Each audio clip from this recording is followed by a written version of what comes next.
We're here today with Ellie from Adam. One of the first steps in making mud plaster is to make sure you have everything you need.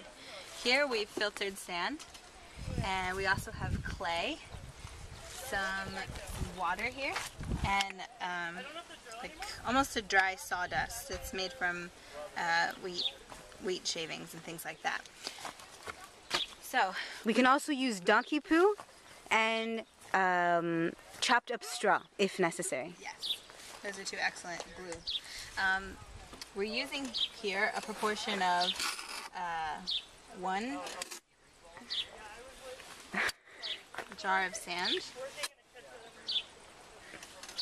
like so, to an eyeballed amount of clay.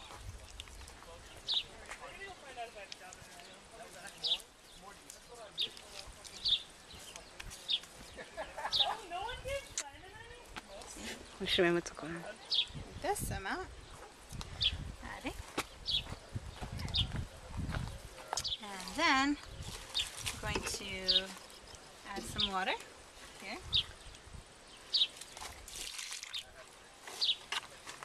And enough of this like sawdusty mixture to create like a paste, a glue. And we'll mix it together. Now you want to get the right proportions, because if you have too much clay, then it'll crack. And if you have too much sand, then it'll fall apart. So be sure to test your mixture. You want to add enough water to make like a thicker paste, halfway between hummus and tahina, but eventually so that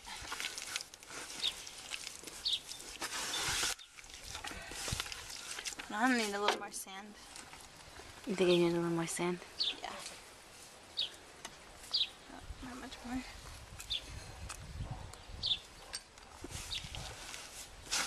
So maybe 1 to 1.5 of sand.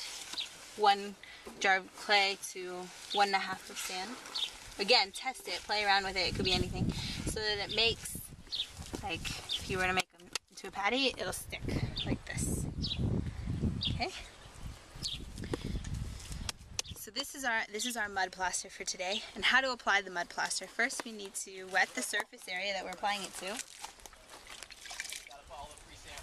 So here we have a bench that was built by previous ecos that we're just What are you using there to wet the bench? oh, a sponge. Okay, so you can use really any old sponge. Yes. Just something that can soak up the water, and you can sort of sprinkle on the surface area that you're working on. So once you've wet it, then you're just applying the mud plaster using mostly just the palms, but all of your hand, to make like a thin layer of skin on top.